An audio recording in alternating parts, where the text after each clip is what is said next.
Olá, meu nome é Nádia Claudino, sou graduada em História pela Universidade Federal de Campina Grande, sou mestra em História pela Universidade Federal da Paraíba, professora de História do Estado da Paraíba, lotada na Escola Estadual Dom Moisés Coelho, na cidade de Cajazeiras, e membro fundadora da Academia Cajazeirense de Artes e Letras.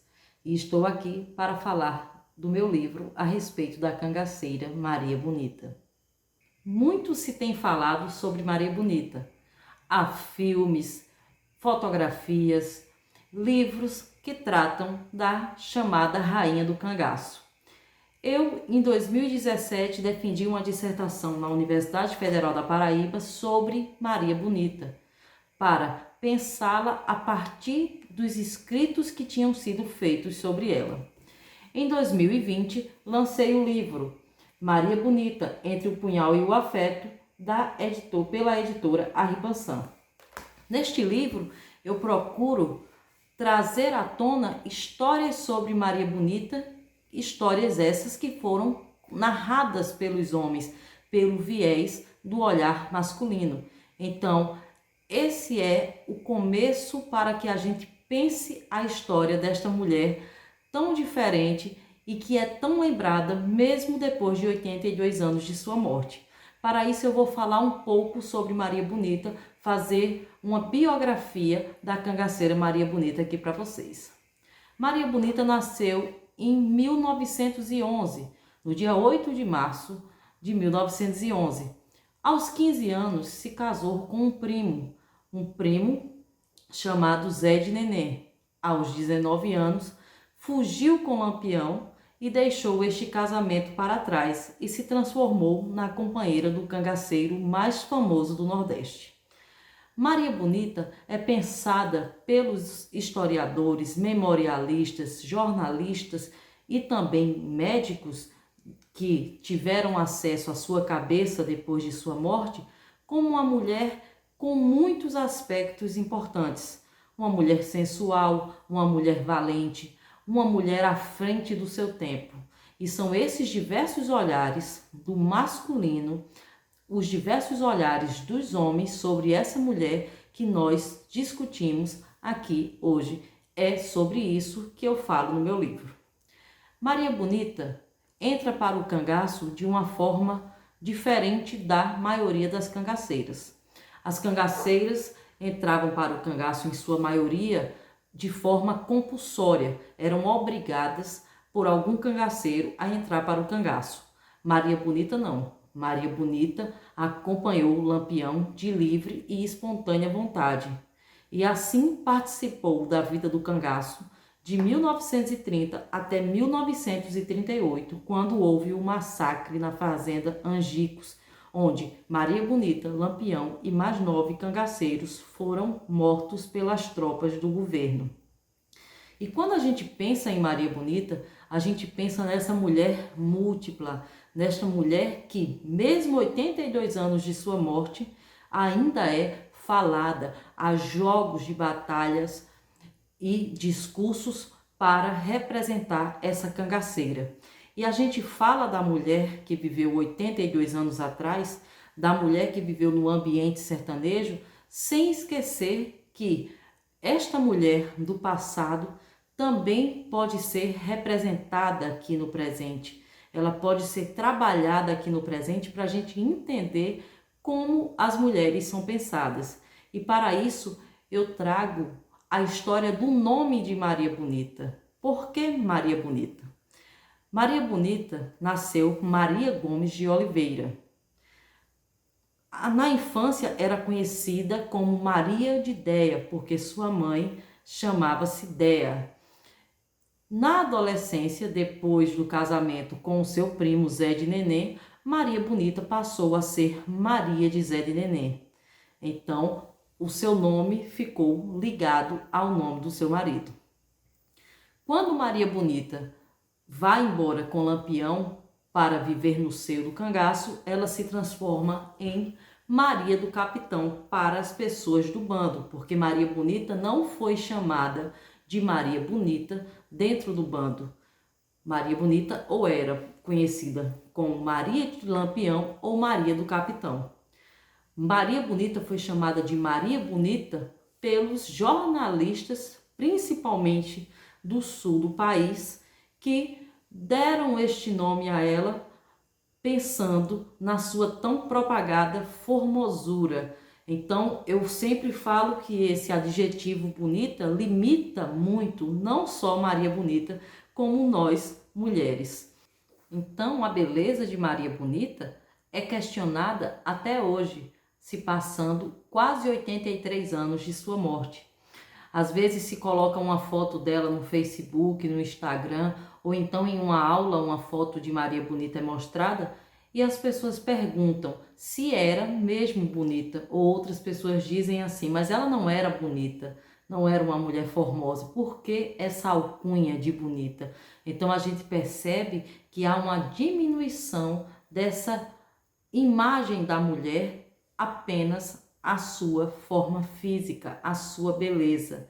Então, isso é importante para a gente discutir problemas da atualidade, a ditadura da beleza, as plásticas, como as pessoas querem ser vistas no Instagram, como a beleza é tão cobrada das mulheres e se transforma numa perda, de certa forma, uma perda de poder para as mulheres que passam muito tempo em luta de conquistar essa beleza inalcançável. Então, falar sobre Maria Bonita abre um debate para a gente falar sobre muitos temas importantes para a história das mulheres. Para fazer a minha dissertação, que deu origem ao livro, eu pesquisei em cordéis, tanto atuais como em cordéis antigos que tratavam sobre Lampião e Maria Bonita. Também pesquisei no Jornal Diário de Pernambuco e em livros de memorialistas que falam sobre o tema. Além disso, entrei na vida de outras mulheres que fizeram parte do bando de Lampião. Uma delas é Sila, que aqui nesse livro, Angicos, Eu Sobrevivi, narra a sua relação com Maria Bonita, a famosa rainha do cangaço.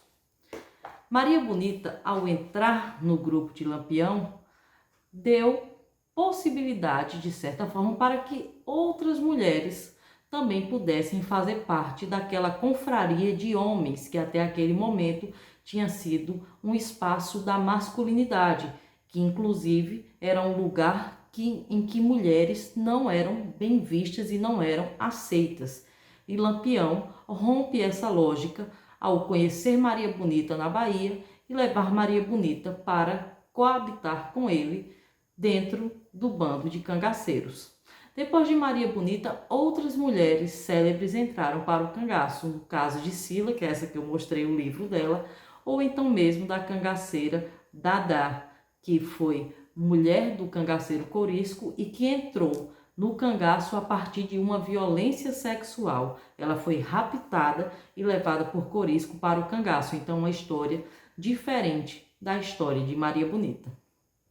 Mas voltando à nossa personagem, Maria Bonita nunca falou sobre si. Maria Bonita não sobreviveu ao cangaço.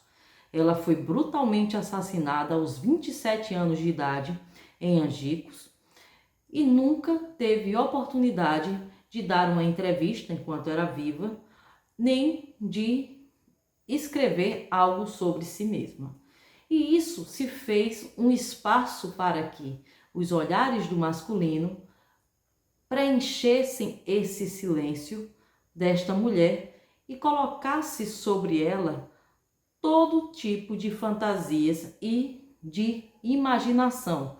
Então Maria Bonita já foi retratada como uma mulher que pegava em armas, que lutava, que entrou para o cangaço para ser um braço armado de Lampião, para ser um braço armado do cangaceiro. E a mulher cangaceira não entrou para o cangaço com esta finalidade. A mulher cangaceira entra para o cangaço com a finalidade de ser mulher do seu homem, de acompanhar aquele homem como sua esposa ou mesmo amante. E Maria Bonita, ao entrar para o cangaço, percebe que faz um caminho que não pode ser revertido. Entrar para o cangaço, para uma mulher, era um caminho sem volta, porque aquele homem a quem ela estava se aliançando era um homem procurado, combatido por 9, aliás, pelos 7 estados nordestinos. Vamos tirar aqui o Maranhão e o Piauí, que não davam combate a Lampião. Mas se a gente for pensar na questão da imprensa, na questão dos intelectuais, dos livros que foram escritos, além do combate policial, havia também o combate discursivo. Lampião era tido como um animal. Lógico que as violências existiam. O cangaço é um espaço de violência, foi um espaço de violência, mas é claro que vamos encontrar também uma narrativa muito fantasiosa, uma narrativa que animaliza ainda mais os gestos de brutalidade desse cangaceiro, já que o cangaço era algo que não era bem visto pela sociedade, porque é claro que era um movimento que era banditismo, mas ao mesmo tempo era um movimento de quebra com o padrão da sociedade sertaneja, onde os mais pobres não tinham direito a quase nada. Então, isso causa também, nos estudiosos do cangaço, essa questão muito importante que é colocada sempre, que a gente coloca também aqui, de que Lampião ou Maria Bonita ou todos os cangaceiros eram heróis ou bandidos. E a gente tem que tirar, né, parar de pensar dessa forma e imaginar que o cangaço, além de ter sido um movimento criminal, já que existem crimes e que o cangaceiro era um criminoso, foi também um movimento, de certa forma, contra os valores do litoral, contra os valores das elites, contra os valores dominantes. Por mais que em muitos momentos houvesse a aliança entre coronéis e cangaceiros.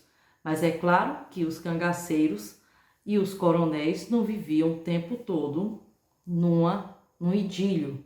Agora que nós já falamos de Maria Bonita e da sua entrada no bando de cangaceiros e também de alguns aspectos da vida dela dentro do grupo e como ela era vista nesse momento pela imprensa e pela sociedade em geral, eu vou falar mais sobre o livro, trazendo para vocês, discutindo com vocês os capítulos, claro que de forma breve, né? Então, no livro Maria Bonita, Entre o Punhal e o Afeto, nós temos um capítulo, o primeiro capítulo, que é Cangaço, Discursos e História em Movimento, onde eu trabalho como o cangaço ainda hoje é falado, é muito, vamos dizer assim, de certa forma até festejado, com grupos que fazem viagens ao lugar da morte de Lampião, às cidades em que Lampião andou. Então, o cangaço é uma história ainda muito viva, principalmente para o homem sertanejo e para a sociedade nordestina. A cultura nordestina ainda fala muito e usa muito as imagens do cangaço. Então, neste primeiro capítulo, eu trabalho isso e trabalho o que foi o movimento do cangaço, como os cangaceiros, mesmo antes da entrada da mulher no bando, eram vistos e como essa entrada das mulheres muda a visão sobre os cangaceiros. Se o cangaço era um espaço apenas de violência, se transforma a partir de 30 num espaço também amoroso. E é claro que isso mexeu sobremaneira com a imaginação da imprensa e dos cordelistas e também dos escritores da época, que trouxeram uma nova dimensão à figura de Lampião. No terceiro capítulo do livro, a gente fala sobre Muitas Marias. Eu dei esse título ao livro, né? Muitas Marias numa só mulher, narrativas sobre a rainha do cangaço. Então eu vou falar desta mulher que foi casada antes de viver com Lampião e de como isso é interessante para a gente pensar o seguinte, que Maria Bonita entra para o bando amigada com Lampião, como se dizia antigamente. Ela não era casada com Lampião na igreja, nem no civil. Ela era casada com outro homem, abandonou o marido e foi viver com Lampião. Mas isso não fez com que Maria Bonita fosse julgada dentro do bando como uma mulher que não tivesse o seu espaço e o seu valor, porque a percepção do bando a respeito dessas questões do casamento era diferenciada das visões da sociedade sertaneja da época. A mulher cangaceira, ela, diferentemente do que muito se propaga por aí, não tinha uma vida mais livre do que as outras mulheres sertanejas. Mas é claro que os códigos de postura eram diferentes, já que elas viviam com homens que estavam à margem da sociedade, que eram criminosos procurados. Então essa mulher cangaceira, ela poderia não ser casada, como Maria Bonita não era casada de fato com Lampião.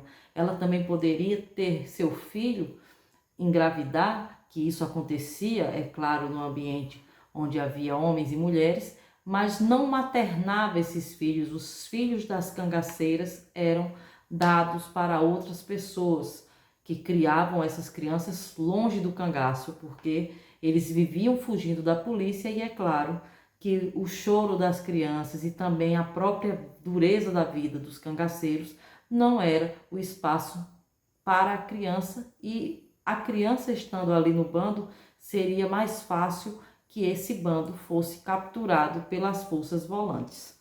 Então, nesse terceiro capítulo, eu trabalho sobre essas diversas narrativas, e aí é onde eu trago o título do livro, Entre o Punhal e o Afeto. Esse título é questionado porque você pensou nesse punhal e nesse afeto. Então eu digo que o cangaceiro, a arma do cangaceiro, é claro que o cangaceiro lutava com armas de fogo, mas quando ele queria sangrar o inimigo, chegar perto do inimigo, ele sangrava com o punhal. E o punhal dos cangaceiros eram muito ornamentados, era a glória da existência cangaceira, não só o punhal. O Frederico Pernambucano de Melo trabalha naquele livro belíssimo dele, O Estrelas de Couro, a Estética do Cangaço, sobre como a estética cangaceira era importante para o bando.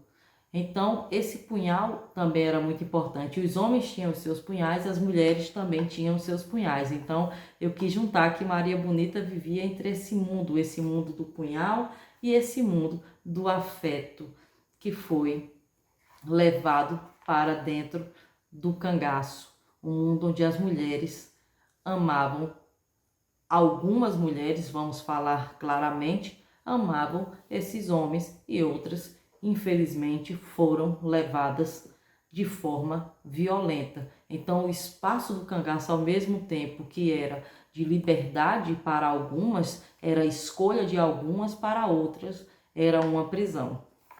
Então, no quarto capítulo do livro, eu trato sobre a morte de Maria Bonita e Lampião em Angicos, a morte que aconteceu em 1938, em 28 de julho de 1938.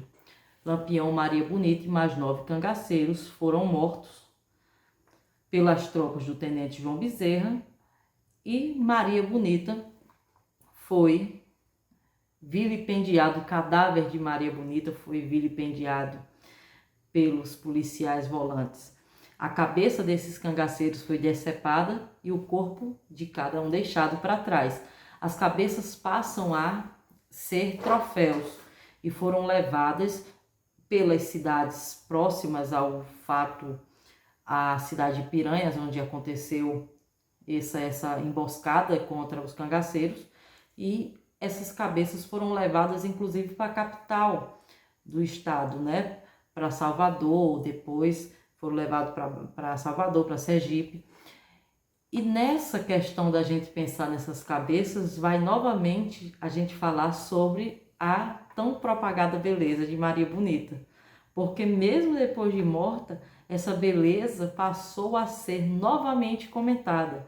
E aí foi comentada ainda com mais furor pelos jornalistas e também pelos cordelistas. Eu encontrei no Diário de Pernambuco muitas falas de jornalistas que questionavam essa beleza daquela cabeça da mulher de Lampião.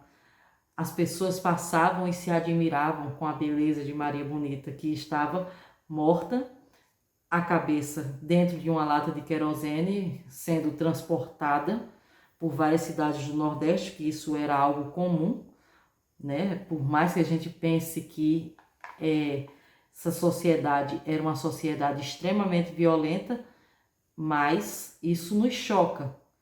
Porém, no tempo era algo comum que você matando um cangaceiro, sendo um volante, matasse um cangaceiro, tinha que provar essa morte. Então, essas cabeças foram levadas como troféus. E nisso, a gente vê todo um discurso sobre a beleza de Maria Bonita, bela mesmo depois de morta. Então, há reportagens com esse tom sobre a pele de Maria Bonita, sobre o cabelo de Maria Bonita, sobre a beleza dessa mulher de Lampião. Para ilustrar isso que eu falei sobre a beleza de Maria Bonita ser propagada ainda depois de sua morte, eu trouxe um cordel que foi escrito pouquíssimos dias depois da morte de Lampião, o cordel de José Martins de Ataíde, que ele diz o seguinte: a tal Maria Bonita, amante de Lampião, sua cabeça está inteira, mostrando grande inchação, mas assim mesmo se via um traço de simpatia da cabocla do sertão. Então, a partir desses versos e, claro, de todos os outros documentos aos quais eu tive acesso, a gente percebe a importância desse discurso da beleza de Maria Bonita.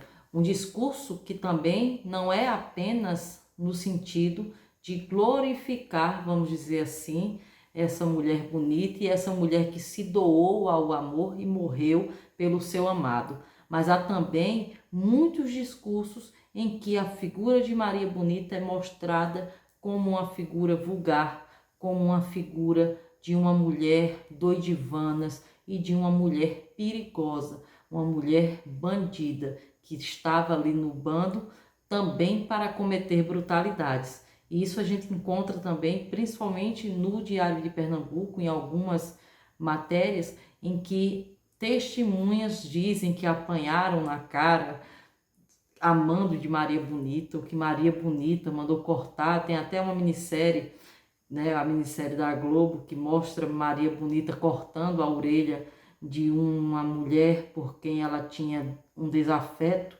Então, essas questões também são vistas. Uma Maria Bonita que, além de tudo, era brutal e era uma mulher violenta. Então, são todos esses os discursos a respeito de Maria Bonita. Quando eu escrevi o livro, eu não escrevi na tentativa de fazer uma biografia a respeito de Maria Bonita, mas sim de trabalhar e problematizar os diversos discursos a respeito dela e de como esses discursos falam de nós enquanto sociedade, e como esses discursos falam de como os homens se apropriaram da história das mulheres para escrever as suas próprias visões sobre o que é ou não ser mulher, já que a mulher não tinha a oportunidade até pouco tempo, vamos dizer, na história, se a gente for pensar no tempo histórico, até pouco tempo atrás a mulher não tinha a oportunidade de escrever, de contar a sua própria história. Então, ou elas não apareciam na história, ou quando apareciam, eram mostradas pelo olhar do homem. E foi esse diferencial da minha pesquisa. Por mais que eu traga informações também sobre Maria Bonita, mas o mais importante dessa pesquisa é trabalhar justamente com o olhar do masculino a respeito da cangaceira. E agora eu vou falar sobre o começo da minha pesquisa, por mais que aqui seja o final do vídeo. Então eu vou terminar pelo começo, falando por que eu escolhi tratar a respeito de Maria Bonita, falar sobre Maria Bonita. Quando eu tinha 15 anos de idade, eu assisti um documentário que falava sobre o cangaço e vi a figura da cangaceira Sila, e a cangaceira Sila falou sobre Maria Bonita. Então eu me interessei por aquele assunto, mas aquilo ficou adormecido em mim, até que, cursando História, eu tive que escolher um tema para fazer o meu TCC. E meu TCC foi feito sobre Maria Bonita, trabalhando apenas com cordéis, algo que eu ampliei depois quando fiz o mestrado. Só que mesmo antes de ver esse documentário sobre o cangaço, eu já tinha sido capturada por esta mulher, por Maria Bonita, quando eu era criança, porque eu li um cordel que tratava do amor de Lampião e de Maria Bonita. Eu não lembro o nome do cordel, não encontrei, ou pelo menos não lembrava dele e não pude ter essa lembrança porque eu era muito criança mesmo quando eu li, foi quando eu fui alfabetizada.